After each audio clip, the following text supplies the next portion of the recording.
and welcome to the second episode of I Don't Know Fighting. This is just hours after I recorded my first episode. I was just thinking maybe I can churn these out as much as I can and have like an upload schedule up. Just if I can get busy in the next few weeks or so. I really don't want to just cut this off and forget about it. I really want to stay consistent, especially with, you know, like there being like 3 million podcasts in the world right now. I want to try to stay relevant, I guess. Try to upload these every Tuesday and all that. What should I do? See, I just have this boxing247.com open. Just gonna scroll through it, see what kind of news there is. Yeah, again, just disclaimer, I'm not a boxing aficionado or UFC aficionado or anything like that. I'm very much casual, maybe semi-casual. I know some names and all that, more than most. See,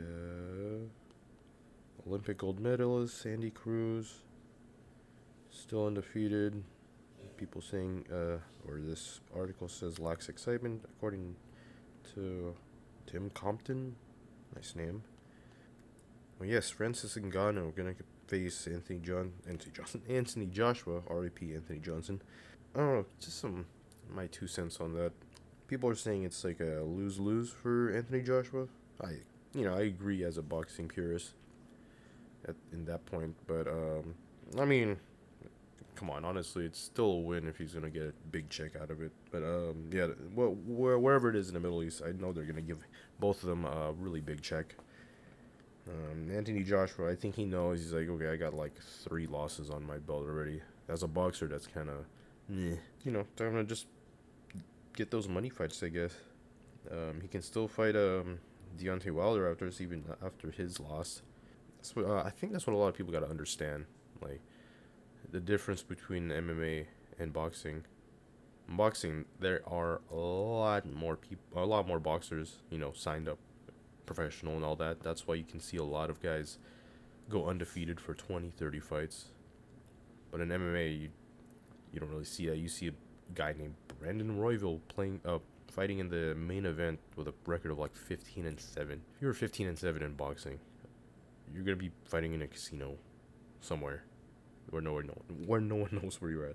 But don't get me wrong though, it's still a reason why Brandon is top 3 in the UFC's flyweight division. I mean, he's a good fighter. He's long, lanky. Yeah, it's just a matter of record. That's the difference between MMA and boxing. Yeah, that's how it is. There's just way less MMA fighters than there are professional boxers in the world. So, gonna look through more boxing news 24/7 articles. Today's largest boxing promoters, Bob Arum. Yep, of course he's on the top. I guess it's Eddie Hearn. Refresh the page. I'm all the way in the top, but I guess there's a new article right here. Canelo surprise return to Matchroom. Okay, that's weird. Thought he didn't want to go back to the zone, but maybe that's where the money's good for him. I'm not sure. So appears he's headed back to the zone, where he's gonna fight Edgar Berlanga and Jaime Munguia in that order in 2024. Wow. Okay, so no more Charlo, I guess. No Benavidez this year, I guess. But I mean, that could always change. Edgar Berlanga, that's weird, man. Oh my gosh, I'm not the biggest fan. I mean, he's kind of like, I don't know. He's kind of been given mediocre performance after mediocre performance in his last few fights.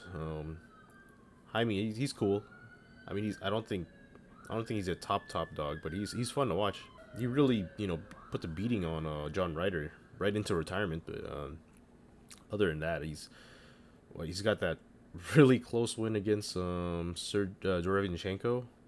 Like Charlo mopped the floor with him, so I'm not like if you have to have a close fight with him, and everyone's saying that he still probably would have lost that even with the knockdown. Berlanga and Munguia, they're both undefeated, so I guess that's the biggest takeaway. However case, I just want to watch Canelo box. It's been very interesting in the last few years, especially with his style. So let's go on ESPN boxing news. ESPN/boxing, I guess. Okay. Ooh, a boxing tournament we'd like to see. Yeah, a boxing tournament would be fun. I mean, last time the UFC did a tournament, it took a while just because one of the semifinal fights ended up as a draw, and that wasn't supposed to happen, right? Like it was supposed to go to a sudden death round, but the judges got it wrong and changed it after the fact. Oh my god. Yeah, that kind of put the division on hold. That's the thing with tournaments. I think what I've heard from other podcasts is like it just puts things on hold. Like I don't know, like Super Six went really well like back in the day, but the issue is seeding too. Like on here, the heavyweight division, the first seed would go to Tyson Fury, but I mean, shouldn't it go to Usyk? Usyk here is second seed. Oh yeah, Philip Herkovich. Oh my gosh, he's fun to watch too. I really want to see him fight more. Or if they actually give him better competition, Takuma Inoue levels Jerwin on Kajas. Oh no, Jerwin. I guess he got knocked out with a body shot. Is that Inoue's brother? I mean, just because they have the same last name. Oh no, yeah, he is the younger brother of Naoya. No, Naoya. God, I can't pronounce the names really well. Sorry about that. I'm still new at this podcasting thing, so please bear with me. I'm gonna try my best to sound a lot less boring. Let's see. Yeah, the Davis Frank fight. Yeah, we talked about that. Paul Fury boxing rematch could lead to an MMA fight. See, that's fun. I like that. I mean, I know a lot of people aren't big fans of Jake Paul and stuff, but hey, come on, he just puts up some entertainment. Hopefully, he does pay his the other boxers that fight in his card. Hopefully, he pays them well. I'm not really. I've never really like looked at the disclosed payouts for them. So, Ngannou eyes Ferreira Bader winner after boxing. Um, oh yeah, Ferreira knocked out Bader. Forgot about that. Mike Tyson? It says Tyson to award belts to PFL versus Bellator winners. Is that Mike Tyson? I didn't really keep track.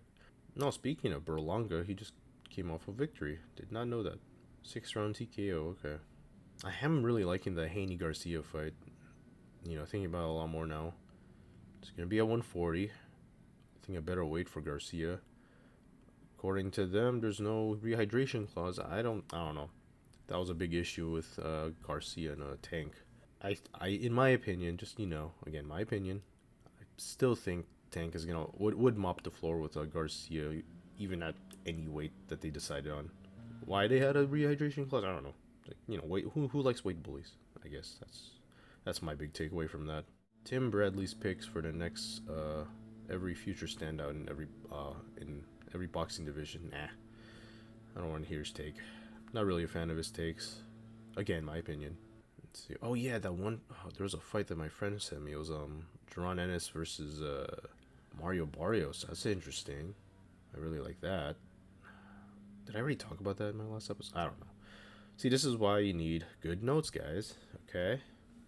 Oh yeah, looking forward to the Amazon Prime PBC fight. Tim Zhu and Keith Thurman. I guess it's not for the belts. It's a non-title bout. It says here. I don't know. Oh, that makes sense because Keith Thurman hasn't fought in a while. I don't think he's ranked by whatever belt Tim Zhu holds.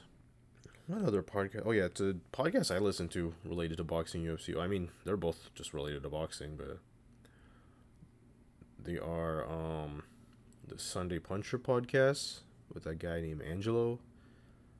I really enjoy his podcast. They're like, they're a lot more knowledgeable than I am. So hearing their takes and all that are like, oh cool, okay, I didn't know that, didn't know this. Interesting. It's pretty funny too. Um, I wish they were rated higher. I gave them a 5 star. They're like what, four on Apple Podcasts. They're like 4 out of 5. Oh well, whatever. Yeah, just looking through the reviews real quick. They're like, can you guys stop talking about Floyd? Oh my gosh, whatever. I don't think they don't talk about Floyd like that, right? No. Another podcast I like to listen to. It's a smaller one. It's the Unprofessional Boxing Podcast by Boxrec Gray. Shout out to him too. I enjoy listening to his. It's kind of like I kind of stole his idea where he's just talking by himself on a mic. I mean, usually he has guests, which I plan to do hopefully in the future. Like I have some friends who talk about boxing as much as I do, so that should help. Like I keep looking at the time when I'm talking. Like right now, like so I'm like 12 minutes in, 13 minutes in, kind of thing. Yeah, I mean he has. When was the last thing he posted? Oh, he posted 3 days ago. Okay, I didn't. Yeah, before that he hasn't posted a podcast since 2023. See, this is what I'm trying not to do. Like I don't want to keep. I want to keep this consistent as best as I can. Sunday Puncher is pretty consistent, a little more consistent, but still like Like they post like a couple every month, probably 2 3 times a month. I want to say. I think the last time they posted was earlier this month. So, but they usually post when something big is about to happen. Like I get it. Like if there's like a small like a small club fight gonna happen this weekend, they're not gonna talk about it unless you're on Box Rec Gray. Yeah, that's my thing. That's why I'm trying to do more thing. Let's see, what am I trying to do? I want to try, talking about boxing movies, MMA movies, even the bad ones. I want to talk about different topics for like a whole episode, other than like boxing news, UFC news. At least there's more UFC news. I can just talk about random fights. They're always ranked guys. There's again a lot less MMA fighters, so better chance that someone's gonna be ranked in the top 15. That's the weird thing too. It's weird seeing a fight night being headlined by like rank 13 and rank 15. No knock on that. I mean, it's always a fun night, in my opinion. But whatever. What's coming up soon?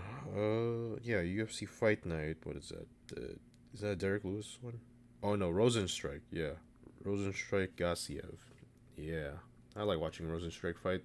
If it's not against a grappler, or I guess someone who hits a lot harder than him, i.e., Francis Ngannou. I don't know, Shamil Gassio. What does he do? Undefeated. Okay.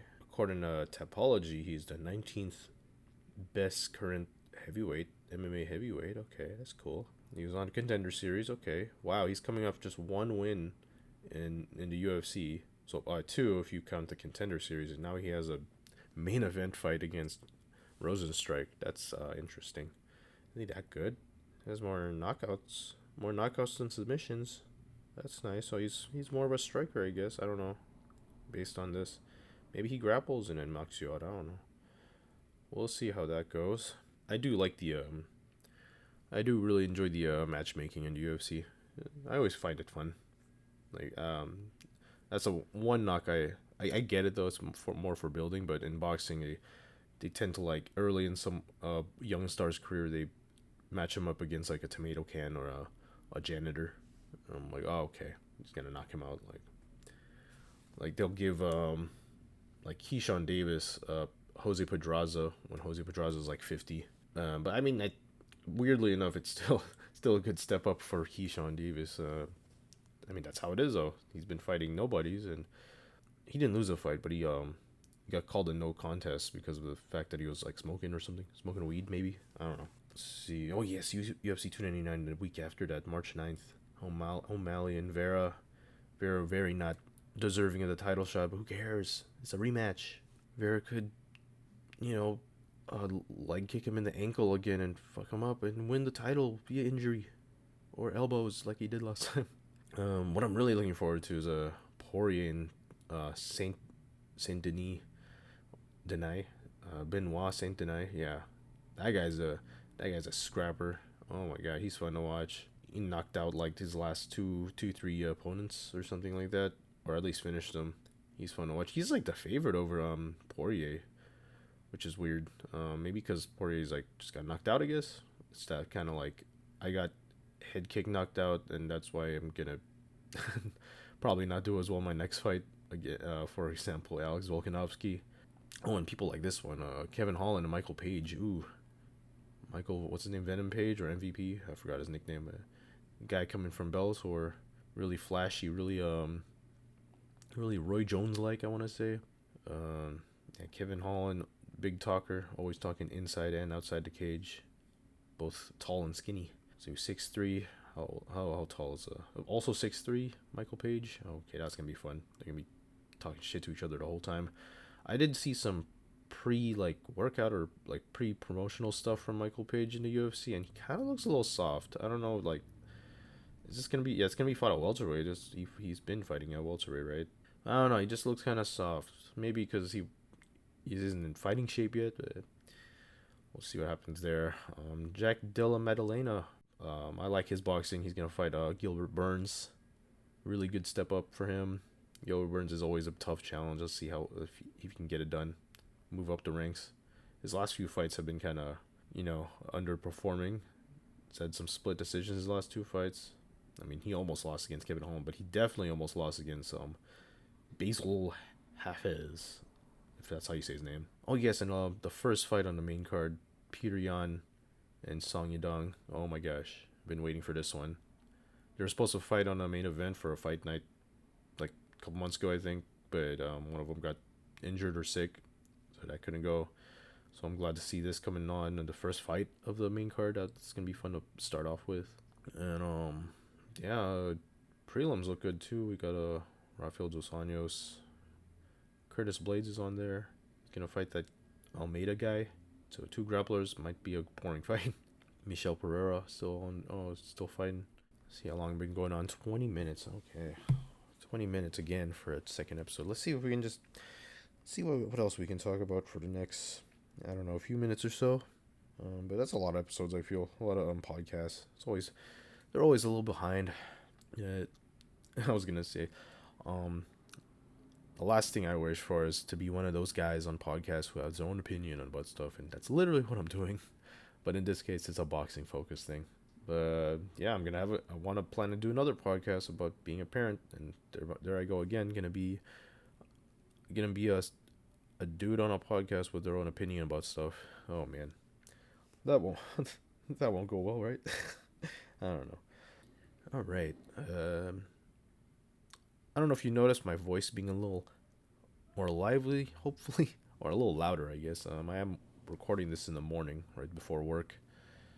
So, and I work from home, so that helps a lot. The first episode, like the second half of it, I was recording at night at like 12, if you remember. So, I had to kind of be quiet. So, this way I can unwind a little bit while my girlfriend's at work, while all my neighbors are at work. We kind of have thin walls. I can hear them all day long if they're home. So, what should I eat? Oh man, what's a good boxing diet? What do boxers eat? Let me look that up right now. What do boxers eat? I know they have to, maintain weight and all that. According to Google, the first thing here, a boxer's diet should be similar to the paleo diet or a low glycemic diet, and should include protein in every meal. Yeah, the red meat, eggs, poultry, oily fish. Yeah, okay, and healthy fats like avocado and nuts. Okay, and slow release carbs such as whole grains or oats. Okay, what does slow release carbs mean? But yeah, that was according to wbcme.co.uk. Okay, what does it mean though? They're showing me what they are, but their breakdown is slow, so the release of sugar into the bloodstream is much slower than your sensation of satiety. I guess, what was that? Oh my god, I can't say words. So you're fuller for longer. Okay, so yeah, that makes sense. Oats. Yeah. Whole grains. Okay, I didn't know that. I have whole grain bread in the fridge right now. Maybe I'll make a grilled cheese or something. I have a lot of cheese for no reason. That should do it for this episode. Thank you for joining me on my second episode of this journey, I guess. I'll try to upload very frequently, hopefully build an audience. I don't think the first episode isn't even posted yet, so see that. I'm still trying to figure out how to release on multiple platforms. I know this is gonna post on Spotify. I don't like RSS feeds. I don't know what that is. Gonna go study that for a little bit. I think once it posts on Spotify, the RSS feed will be available, so I can distribute it to like Apple Podcasts and whatever else. Can I just do all of them? Amazon Podcasts, Google Podcasts. Let's do it. I don't have any social medias yet, only other than like personal ones, so we'll wait on that for now. But yeah, in the future, if you're listening to this, like and subscribe to whatever I'm on. Maybe it's gonna be linked here or another future episode.